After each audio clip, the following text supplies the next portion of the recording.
Welcome to today's Explainer. Today we are going on a dig, but we aren't brushing dirt off ancient pottery or looking for dinosaur bones. We're actually doing galactic archaeology. We are mapping out what is literally one of the most fascinating and frankly extreme environments in space, the stellar halo. So, where exactly do the oldest surviving stars in a galaxy actually live? It's a fundamental question, right? Because when we look up at the night sky, we usually just see the bright stuff, the active stuff, the new stars. But if we really want to understand our galactic history, to look at the very foundations of a galaxy, we have to know where to find the survivors. We gotta know where the ancient relics are hiding out. And to find them, we actually have to look entirely away from the familiar structures we usually picture. Section 1. The Ancient Realm. Okay, so the stellar halo is defined by one core characteristic above all else: extreme age.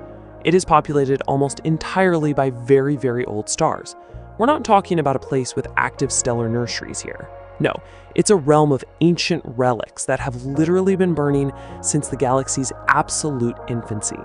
And this extreme age, it sets the foundation for absolutely everything we're going to explore today. Section 2. Missing heavy elements.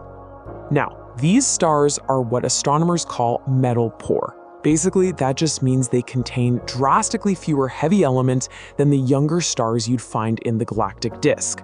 See, because they formed so incredibly early in the universe's history, they were actually born before generations of massive stars had the chance to go supernova and seed the cosmos with all those heavier elements. So their composition is like a direct, untouched chemical record of the very early universe.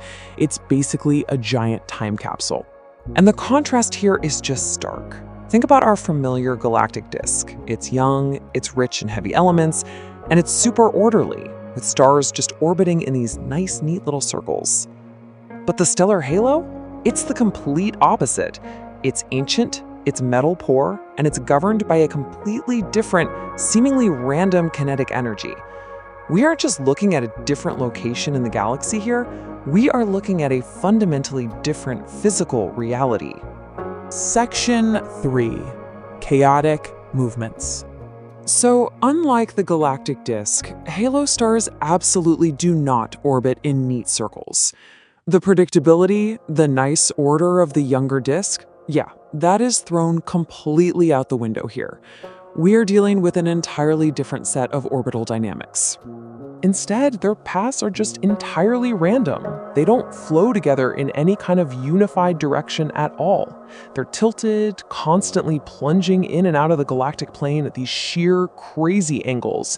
And they are often highly elongated, like stretching way, way out into the dark void before snapping violently back in. It's basically this erratic, chaotic swarm of ancient stars moving in wild, unpredictable trajectories all around the galaxy. Section 4. The Ultimate Survivors. Now, suspended right within this chaotic, diffuse swarm of ancient stars are these incredibly dense microstructures called globular clusters. So you have this massive halo of randomly moving ancient stars, and sharing that exact same extreme neighborhood are these incredibly tightly packed spherical collections of stars. And these aren't just random collections of old stars either. They are, quote, among the oldest surviving star systems in a galaxy.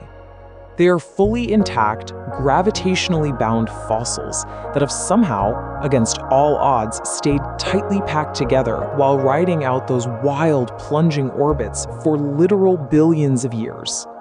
They're just incredibly valuable to our understanding because, well, they're untouched relics of the very early universe. So, we've mapped out the stellar halo's extreme age, its chemical purity, and of course, its wild orbits. But really, our dig is just beginning. Because if these globular clusters are the very oldest surviving pieces of the puzzle, well, what kind of picture of our galaxy's violent ancient origins are they about to reveal? Thanks so much for joining this explainer, and as always, keep questioning what's hidden in the dark.